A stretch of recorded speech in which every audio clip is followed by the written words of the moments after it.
Good morning বন্ধুরা। প্রচণ্ড বৃষ্টি পড়ছে, মানে কাল রাত্রির থেকে এখন একটু কমেছে। আর সেই বৃষ্টির মধ্যেই আপনাদের আমি নিয়ে এসেছি সুন্দর এক জায়গায়। মানে এটা আজকে আপনাদের দেখাবো, আজকে এখানে ঘুরবো। যেরকম একটু বৃষ্টিটা যদি কমে যায় খুব ভালো হয়, কিন্তু জানি না কি হবে। তবে বৃষ্টির মধ্যেই আজকে ঘুরবো। কোথায় যাব সেটা ক্রমশ প্রকাশ্য। তবে যে এই মুহূর্তে আমি যে জায়গায় দাঁড়িয়ে আছি, আমার পেছনটা দেখে নিশ্চয়ই আন্দাজ করতে পারছেন। এ দেখুন, পুরো ডিপ জঙ্গল। এই পাশটাও দেখুন পুরো জঙ্গল। আর আরেকটা জিনিস দেখাই, যেটা দেখানো দরকার। এটা দেখুন, এটা দেখলে বুঝতে পারবেন কীরম জায়গায় দাঁড়িয়ে আছি। রাতে যখন কালকে এসেছি 1টার সময়, তখন সত্যি বেশ গা ছমছম করছিল। পুরো জঙ্গল, একপাশে জঙ্গল, একপাশে চায়ের বাগান। আর চলুন কোথায় আছি সেটা না হয় বাইরে থেকে দেখাই একটু। এবার আপনাদের দেখাই আমি গতকাল রাতে কোথায় এসে উঠেছি। দেখতে থাকুন, কি অসাধারণ জায়গাটা। চারপাশটা তো জঙ্গল, এই পেছনটায় আমার চা বাগান, আর এই হচ্ছে আমাদের থাকার জায়গা। এই মুহূর্তে চলেছি রায়মনা সাফারি করার উদ্দেশ্যে। আমাদের সাফারি টাইম 1টা থেকে দিয়েছে। আমরা এখন এই 11:10 বাজে, এই টাইমে আমরা বেরোচ্ছি। হিসাব মতো আজকে দুদিন, দ্বিতীয় দিন, কিন্তু আমরা এসে পৌঁছেছি কালকে রাতে প্রবলেমের জন্য, অন্য ফ্লাইট ক্যান্সেল হয়ে যাওয়ার কারণে। সেই জন্য আজকে বলতে হচ্ছে আজকে আমাদের এই ট্যুরের প্রথম দিন। চলুন যেতে যেতে বাকি কথা।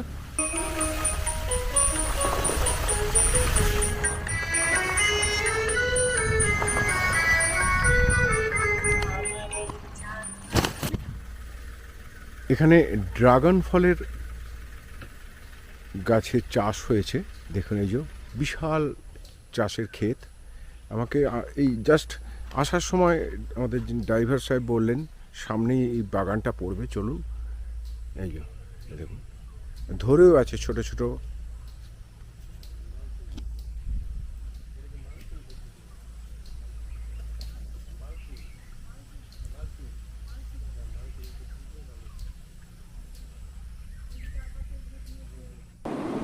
আমরা এখন চলেছি রায়মনা ফরেস্ট সাফারি করার উদ্দেশ্যে। গতকাল অনেক কষ্ট করে রাত প্রায় 1:45টার সময় এখানে ছুটে আসা, এখানকার এই অপরূপ সৌন্দর্য দেখার উদ্দেশ্যে। চলার পথে রাস্তার মাঝেই পড়ে রয়েছে হাতির বিষ্ঠা। ড্রাইভার দাদা বললেন যে এখান দিয়ে গতকাল রাতে হাতি পারাপার হয়েছে, আর তারই নিদর্শন স্বরূপ পড়ে রয়েছে হাতির বিষ্ঠা। অসাধারণ সুন্দর একটা ওয়েদার আর বিশুদ্ধ অক্সিজেন নিতে নিতে আমরা এগিয়ে চলেছি রায়মনা ফরেস্ট সাফারি করার উদ্দেশ্যে। এটাকে বলে টংঘর। এটাতে বসেই হাতির ব্যাপারে পাহারা দেওয়ার কাজ করা হয়। এই মুহূর্তে যাবার পথে দেখুন বাঁদিকে একটা বাঁদর জঙ্গলের মধ্যে যা ঢুকছে, যাবার পথে এটা চোখে পড়ল। জঙ্গল ভেতর মুখটা লুকিয়ে ফেলেছে। গতকাল রাতে আমরা যে গেস্ট হাউসে এসে উঠেছি, নিউ আলিপুরদুয়ার স্টেশন থেকে তার ডিস্ট্যান্স মোটামুটি 30 কিলোমিটার মতো। গতকাল সকাল 10:30 থেকে 11:15টার মধ্যে এখানে পৌঁছানোর কথা, কিন্তু তার বদলে আমরা পৌঁছলাম রাত্রি 1:45টার সময়। আর তার পেছনে কি ঘটেছিল সেটা বরং একটু দেখাই।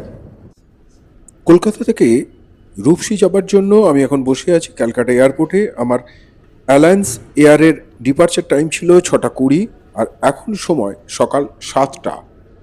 ভোর 4:30টায় যখন ঢুকি তখন থেকেই ডিলেড বলে 7:10-এ দেখাচ্ছে ছাড়ার ব্যাপারে, কিন্তু 7টা অর্থাৎ এখন 7টা বেজে গেল, বোর্ডিংয়ের কোনো কিছুই দেখছি না। অ্যানাউন্স করেছিল 108 নম্বর গেট থেকেই বোর্ডিংটা হবে, তাই সেখানেই বসে আছি। রিটার্ন ফ্লাইটটা আগেই ক্যান্সেল করেছে, আর অ্যালায়েন্স এয়ারের এই জায়গার ফ্লাইটটা প্রায় এ ধরনের করে ক্যান্সেল করে দেয়। এটা এখানে এসে জানতে পারলাম। সন্দেহ হচ্ছে ফ্লাইটটা না ক্যান্সেল করে। এখন সময় ঠিক 7:30, আর কথা বলতে বলতে আমার ধারণাটা সত্যি হলো, এরা ফ্লাইটটাকে ক্যান্সেল করলো। ফ্লাইট ক্যান্সেল হওয়ার সাথে সাথে নিউ আলিপুরদুয়ার পর্যন্ত যাবার জন্য ট্রেনের টিকিট দুজনের কেটে নিয়ে একটা ক্যাব বুক করে অতি কষ্টে এসে পৌঁছলাম ডানকুনিতে। ডানকুনি থেকে ট্রেনটা ছাড়ার টাইম হচ্ছে 9:37, গৌহাটি এক্সপ্রেস। ফ্লাইট ক্যান্সেল ঘোষণা করার পরে লাগেজ নিয়ে বেরিয়ে ক্যাবে উঠতে উঠতে প্রায় সময় চলে গেছিলো 8:20, আর আমাদের ট্রেনের টাইম ছিল 9:37। 8:20 থেকে 9:37-এর মধ্যে আমাদের ডানকুনি স্টেশনে এসে পৌঁছানোর ব্যাপারে মারাত্মকভাবে হেল্প করেছিলেন ক্যাবের যিনি ড্রাইভার ছিলেন। কিন্তু কপাল যখন খারাপ হয় তখন এরকমই হয়। এখানে এসেও যেটা শুনছি, ট্রেন আপাতত 1.5 ঘন্টা লেটে চলছে। দেখা যাক কখন ট্রেন আসে। শেষ পর্যন্ত প্রায় 2 ঘন্টা 5 মিনিট পরে ট্রেনটা ছাড়লো ডানকুনি থেকে। এখন পৌঁছানোর কথা নিউ আলিপুরে রাত্রির 10:30টায়, কটায় পৌঁছবে আমি জানি না। মন্দের মধ্যে ভালো দিক একটাই যে ওখানে যে ড্রাইভার দাদার সঙ্গে আমাদের কথা হয়েছে, অর্থাৎ মহাদেববাবু, তিনি বলেছেন যত রাত্রি হোক আমি স্টেশনে থাকবো, আপনাদের নিয়ে তারপরে কটেজে ফিরব। ট্রেন শিলিগুড়িতে ঢুকছে আর হালকা হালকা বৃষ্টিও শুরু হয়েছে। রাত্রি এখন 11:15, কোচবিহারে ঢুকছে ট্রেন।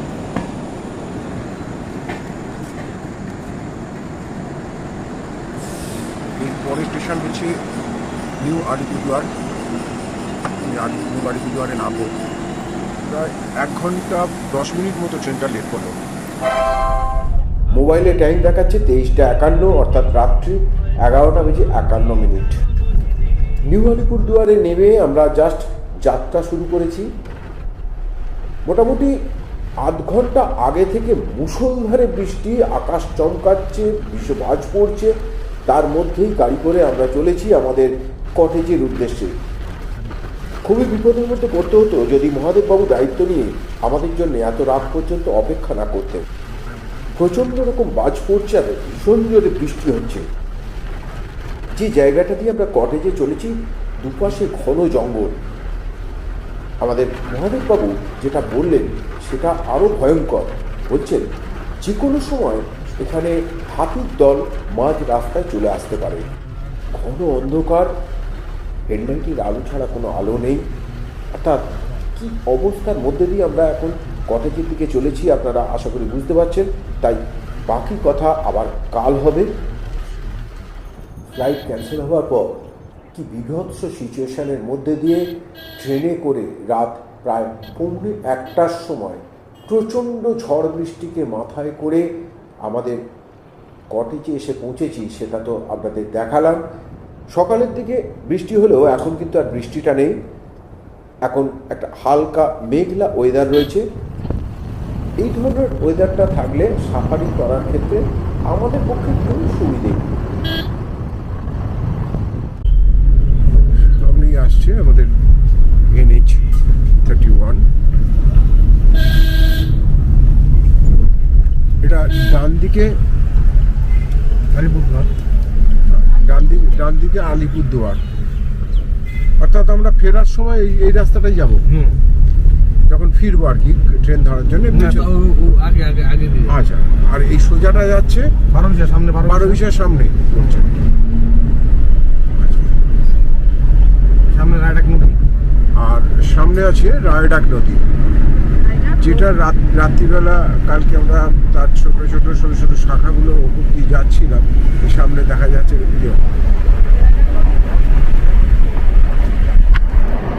রায়ডাক নদী। বাদিকে রায়ডাক নদীর দৈর্ঘ্য মোটামুটি 370 কিলোমিটার। ভারত, বাংলাদেশ এবং ভুটান এই 3টি দেশের ওপর দিয়ে প্রবাহিত হয়েছে এই নদী। এটি ব্রহ্মপুত্রের নদীর একটি উপনদী। আর ভুটানে এই নদীর নাম ওয়াংচু। এই জায়গাটা হচ্ছে বারোভিসা। আগামীকাল আমরা এই রাস্তা দিয়ে যাবো। আর এখন চলেছি ডান দিকে, চলে এলাম, ডান দিকে সোজা যাবো। আচ্ছা, এখানে একটা মন্দির আছে, খুব জাগ্রত কালী মন্দির, পুরনো, ডান দিকে না? হ্যাঁ, সামনে দেখা যাচ্ছে বারোভিসা। এবং সামনে যে রোডটা দেখছি এটা হচ্ছে পুরনো NH-31C আর নতুন 27 NH। এবং এই রাস্তাটা এই সোজা চলে যাচ্ছে শ্রীরামপুর, যেখান থেকে ডিভাইড হয়ে বাঁদিকে রাস্তাটা চলে যাবে আপনার, আমি যেখানে যাচ্ছি আজকে, রায়মনা ফরেস্ট দিকে, আর ডান দিকে একটা রাস্তা চলে যাবে যেটা চলে যাচ্ছে রূপসী এয়ারপোর্টের দিকে। এবার আমরা সামনে পাবো শঙ্কোষ রিভারকে। শঙ্কোষ রিভার বা পুনা সাংচু নামেও এই নদীটি পরিচিত। উত্তর ভুটানে উৎপন্ন হয়ে ভারতের আসাম রাজ্যে ব্রহ্মপুত্র নদে এসে এটি মিলিত হয়েছে। ভুটানে ওয়াংডু ফ্রোডাং শহরের কাছে বেশ কয়েকটি উপনদীর সঙ্গমস্থলের নিচের অংশে এটি পুনা সাংচু নামে পরিচিত। এই মুহূর্তে যেটা এই জায়গাটা ক্রস করলাম, ডান দিকে রাস্তাটা চলে গেছে রুশির দিকে 41 কিলোমিটার, আর সোজা যাচ্ছি আমরা রায়মনা সাফারির উদ্দেশ্যে। আর এই রাস্তাটি সোজা চলে গেছে গৌহাটির দিকে।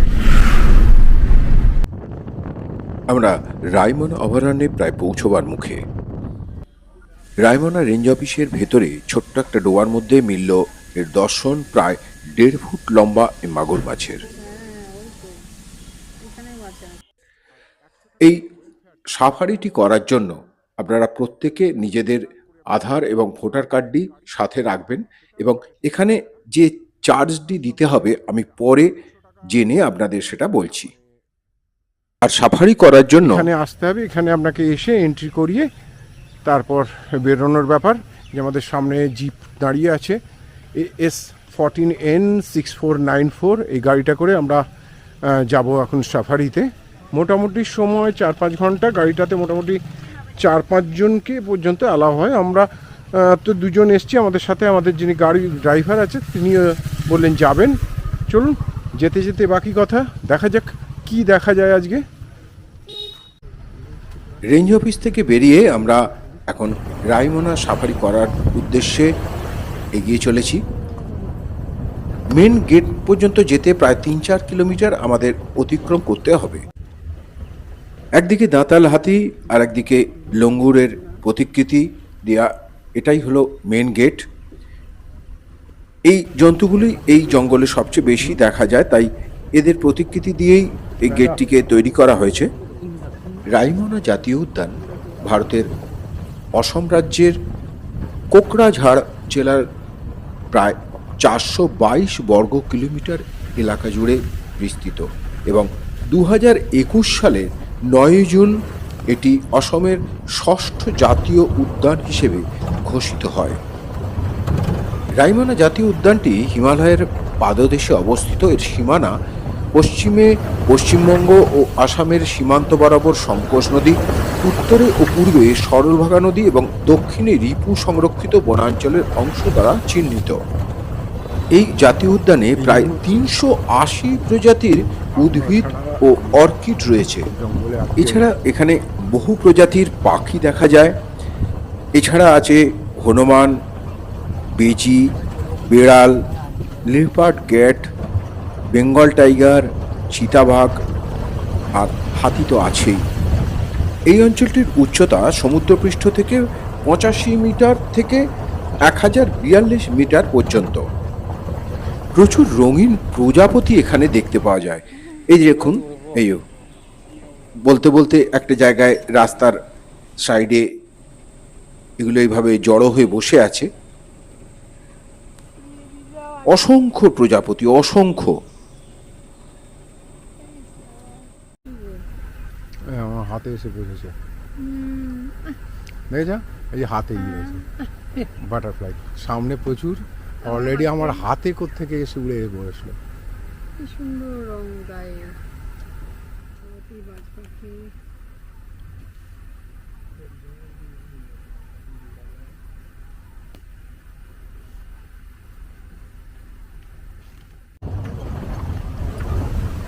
বন মুরগি,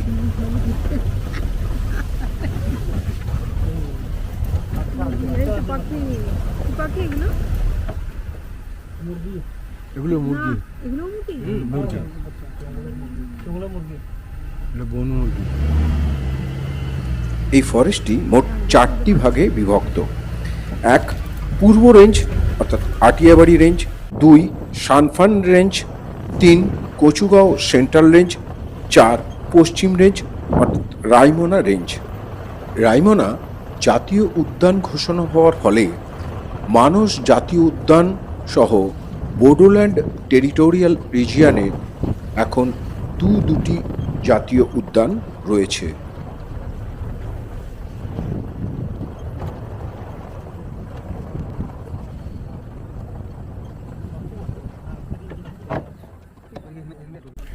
এখানে এই গাছটাকে সরানোর জন্য নাবতে হলে একটা হাতি, গাছটা শুকনো গাছ যদিও হাতি যাবার পথে ফেলেছে, এমনভাবে পড়ে আছে এই জিপটা যেতে গিয়ে আর শেষ পর্যন্ত যেতে পারবে।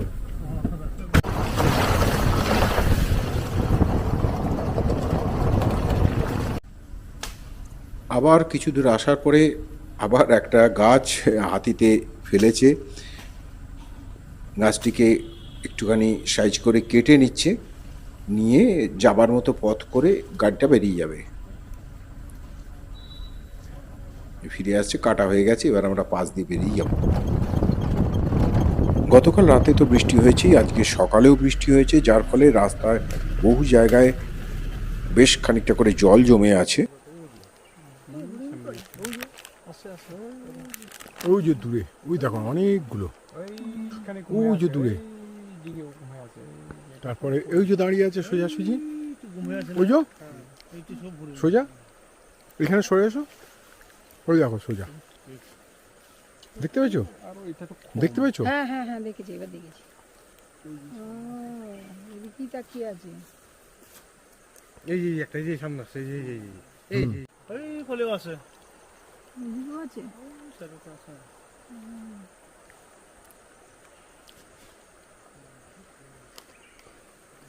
এই ফলে ফলে ভুটান হয়ে যাবে। হুম, ভুটান ভুটান এরপর থেকে এই যে এই যে এই পিলারটা হচ্ছে ভুটান লেখা আছে এখানে।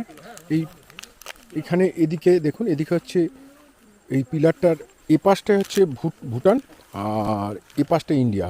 অর্থাৎ আমি যেখানে দাঁড়িয়ে আছি সেটা একটা পা আমার ইন্ডিয়া, একটা পা ভুটানে। এই যে আমি এদিকে আসছি, এই পাহাড়গুলো সমস্ত দেখছেন, এগুলো ভুটানের পাহাড় সমস্ত। এই নদীটা সমস্তটাই ভুটানেরতে পড়ছে।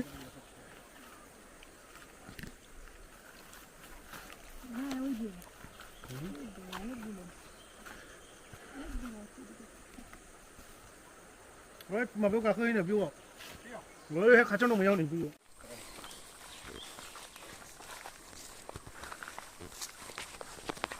আমরা ওইটার ওপরে উঠবো। এই মুহূর্তে যে জায়গাটা রয়েছে এটা কিন্তু ভুটানের রয়েছে। এটার ওপরে উঠবো, উঠে ও পাশটা দেখবো, ওটা পুরো ভুটান, পাহাড়টা পুরো ভুটানে পড়ছে। ওখানে বেশ কিছু হরিণ দেখা যাবে।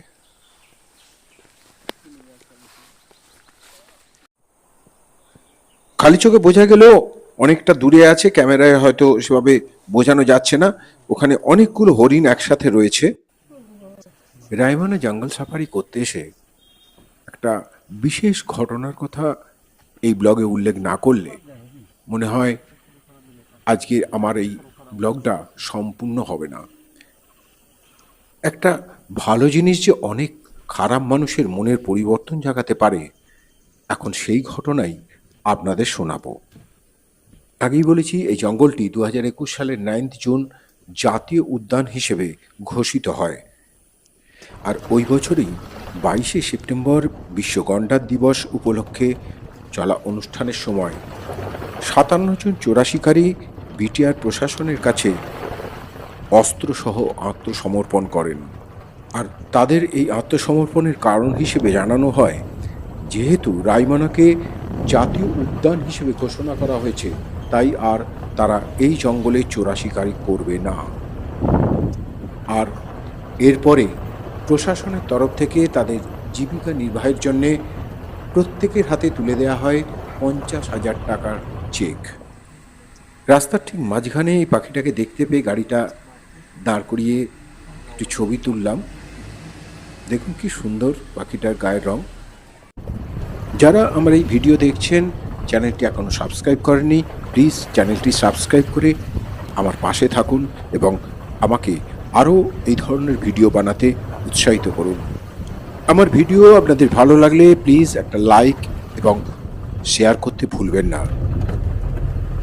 এখানকার অসাধারণ প্রাকৃতিক সৌন্দর্যের কথা শুনে ফ্লাইট ক্যান্সেল হওয়ার পরেও সাথে সাথে আমি ট্রেনের টিকিট কেটে মধ্যরাতে প্রচণ্ড দুর্যোগের মধ্যেও এখানে এসেছি এই অসাধারণ সৌন্দর্য উপভোগ করব বলে।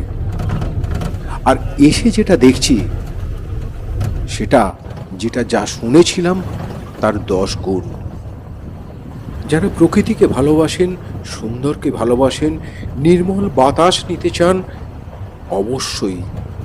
অবশ্যই একবার মাত্র 2 দিনের জন্য এখান থেকে ঘুরে যান।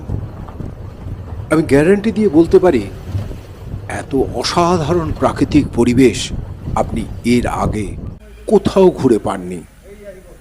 এটা জঙ্গলের মাঝখানে, যারা জঙ্গলে পাহারা দেন তাদের থাকার জায়গা।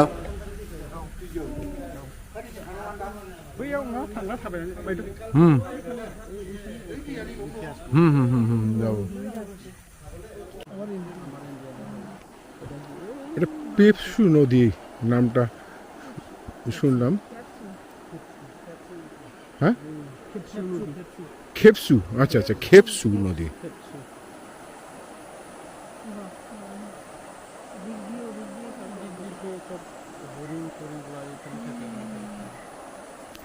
এখন জলে ভর্তি না হলে ওই সাইড দিয়ে যাওয়া যেত, ওইখান দিয়ে হাতি বা হরিণগুলো ওই জায়গাটা দিয়ে পাস করে ওইটা দিয়ে। এখন তো বর্ষার জলে তো একদম ভর্তি হয়ে আছে।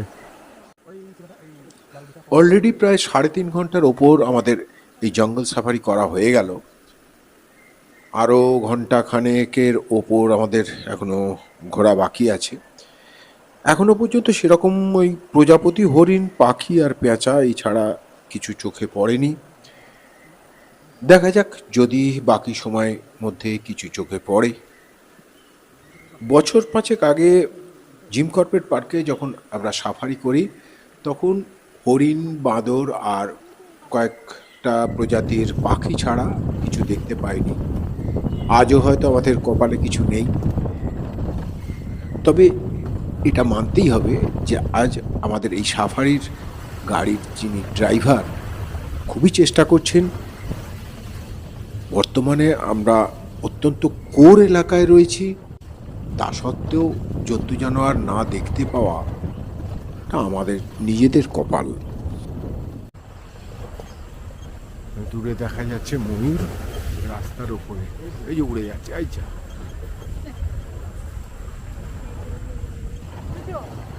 ময়ূরটা? হ্যাঁ, এই বাবরে। ওই তো ময়ূরটা, ওই ওই ওই হ্যাঁ, দেখছি। ওই যে বসে আছে, হ্যাঁ, ওই যে দেখেছি। তুমি এইখান থেকে ছবি তুলতে পারবে বসে। ওই যে উঠছে। ও ঢুকে আছে আড়ালে। আমাদের আজকের সাফারির অন্তিম লগ্নে এসে আমরা একটা ময়ূর দেখতে পেলাম। ময়ূরটা অনেকটাই দূরে ছিল, সেভাবে ছবি তুলতে পারলাম না। যাই হোক, চলুন এবারে আমরা ফিরছি। আবার আগামীকাল দেখা হবে।